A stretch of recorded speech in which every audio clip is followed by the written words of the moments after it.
So I'm out here on a walk and I was just thinking a question I get asked all the time is how does the average person buy a house in Delaware with this crazy market that we're experiencing, interest rates being higher than they ever been in the last, within the last 7 to 10 years, and prices just astronomically increasing overall.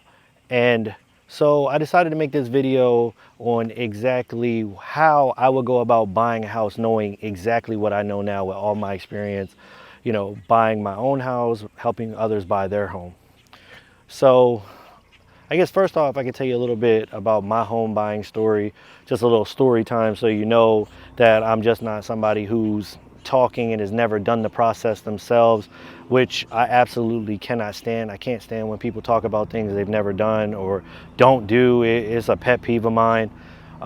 So my story, um, I'm a first generation homeowner. My parents didn't own a home. They do now because, I went through the process and showed them how to do it. But I always knew I wanted to be a homeowner, but I mean, I didn't even really know about credit till after I was 18.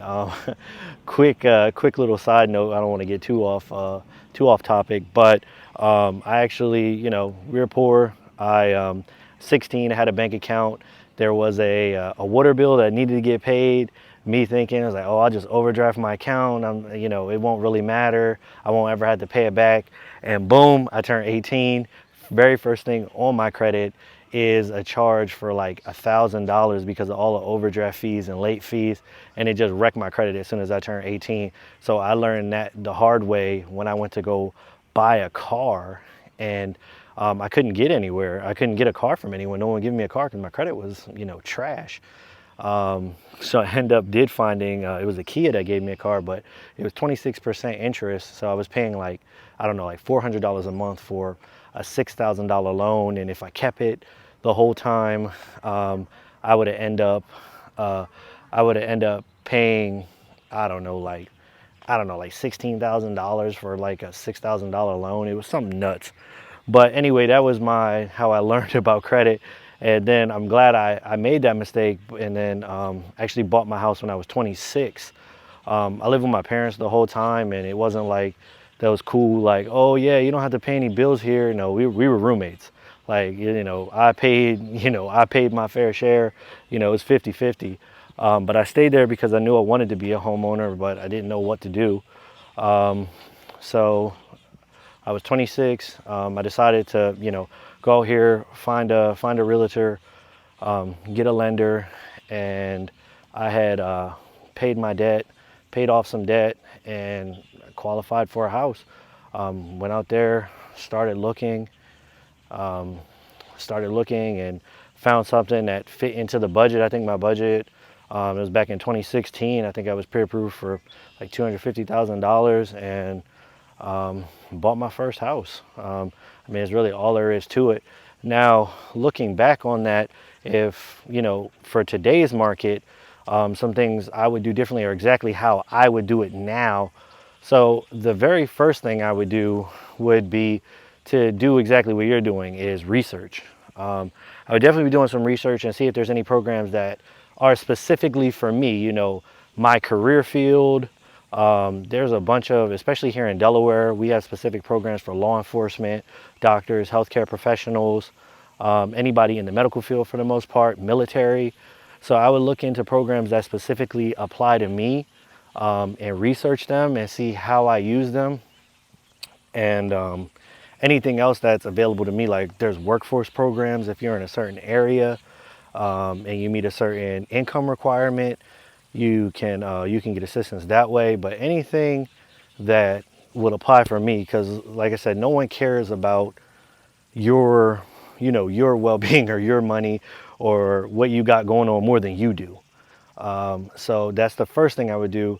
The second thing I would do is, I know they say you can either, find a realtor or find a lender, or vice versa. The second thing I would do is find a good lender. People really underestimate how important this is. And I'll give you two examples right now in my own, when I was going to purchase my own house, of how a lender kind of, saved me from making, a crazy mistake. So the first one was that for me, I was thinking I was doing the right thing. I had got pre-approved and I got a little bit of money. I had saved up some more money because at the time I was working 3 jobs, working 2 full-time jobs, and I worked part-time at Foot Locker because I really like sneakers and it was cool or whatever. But what was happening is that I had money and I was like, well, let me pay off the rest of my debt. And come to find out, I'm glad I talked to the lender. The lender told me don't do that because that was one of my paying off that debt would actually lower my credit score and I wouldn't have qualified for the program I actually used, which was a USDA rural loan. And my credit score would not be high enough to have the debt to income ratio that I had. So, it was great that he told me not to do that because I wouldn't have qualified for my loan.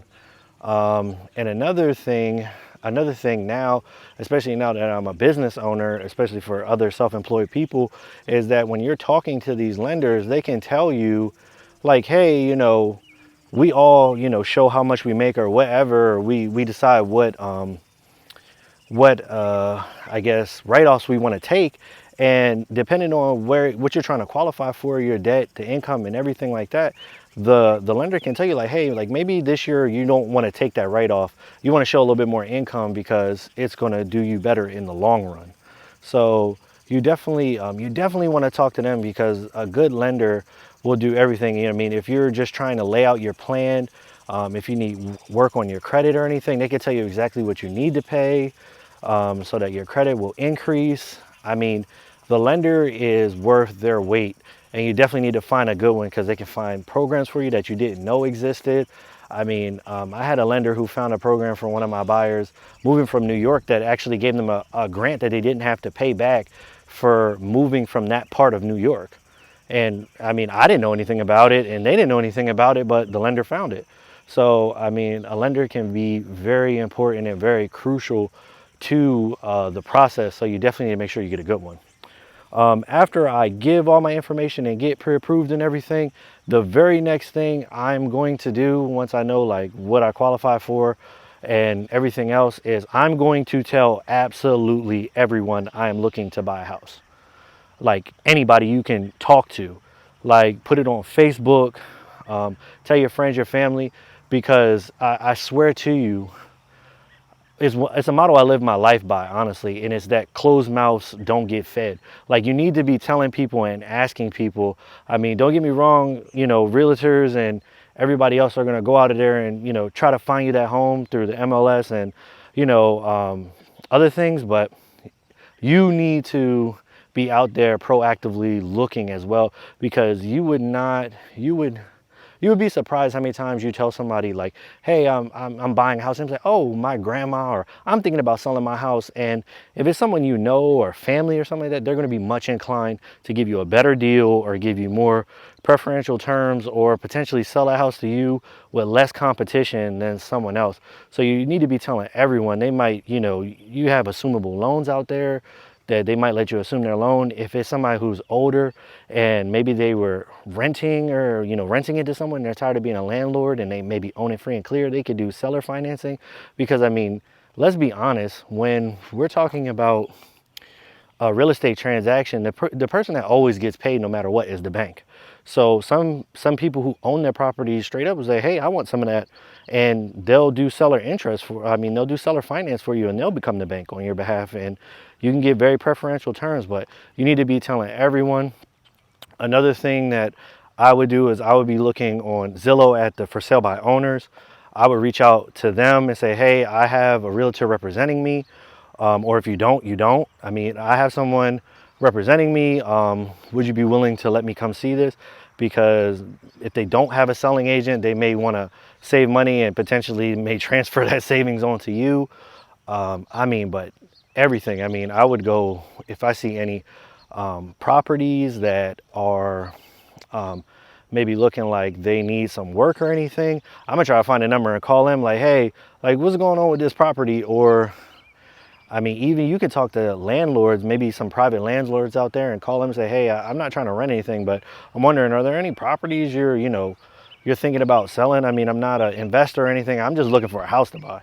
But you just need to be out there and as proactive as you can be on finding a deal. I mean, that's what I would do in that situation. I'm gonna go look and try to find the best deal. And after that, once I do find something I want to buy, actually putting in the deal, one of the things that I've come to learn is that price is not everything.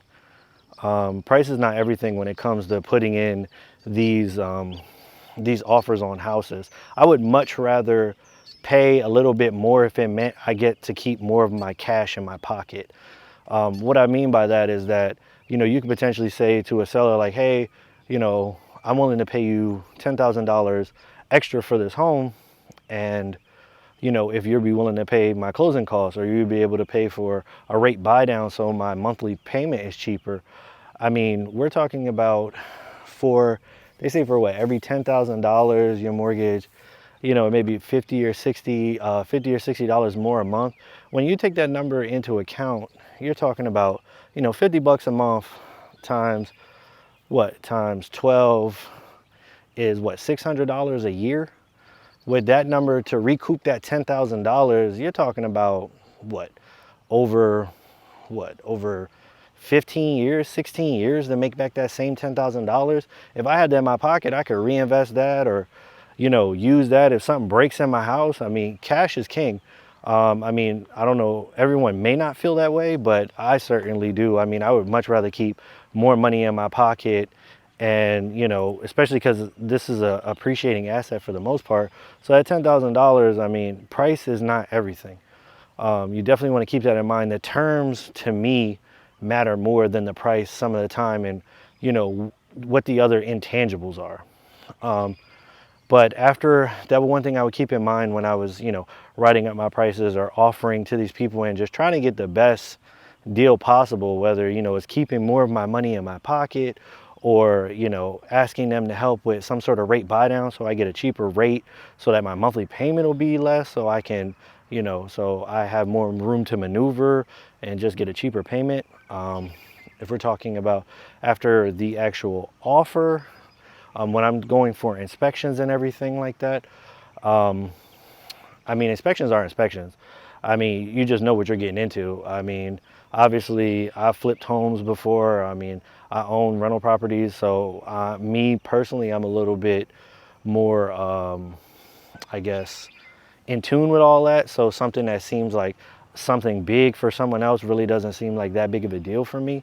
The main thing that I worry about when I'm, looking at homes inspections is any type of like major plumbing issues, roofing issues, or HVAC, like those big ticket items like my foundations, things like that. Those are what I'm worried about, like huge electrical issues, or just like things that are like big ticket items.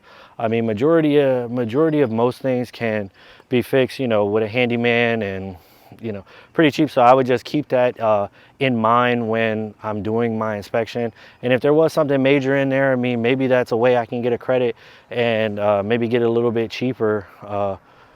Maybe I can get the home a little bit cheaper, or get some type of credit or something to, save some more money, put some more money in my pocket. After the inspections, obviously comes the appraisal. I mean, really nothing we can do about that. Hopefully, the appraisal is going to come on value or over, so we can still move forward with the house, and we can still move forward with the home. And then comes the closing. And again, this is somewhere where you can be very flexible. If you already have a home or somewhere there, to where as though you don't have to move out immediately. Maybe that's another thing you could put in your offer. You can do like a rent back for the seller. Maybe the seller needs more time to sell the home, and you can make some money. While they're moving their stuff out, to where as though they occupy the property a couple days after you already purchased it, and you can make some money that way. I've seen that happen all the time. I've seen that happen all the time with the whole, rent back, and you make some money, because typically when you do close, that first mortgage payment isn't due almost a month or two later, in most cases, depending on exactly when you close. But yeah, from there, obviously you close and then you have the house. Again, like I said, that's what I would do if I had to start all over again and buy a house. That's the main thing I would do.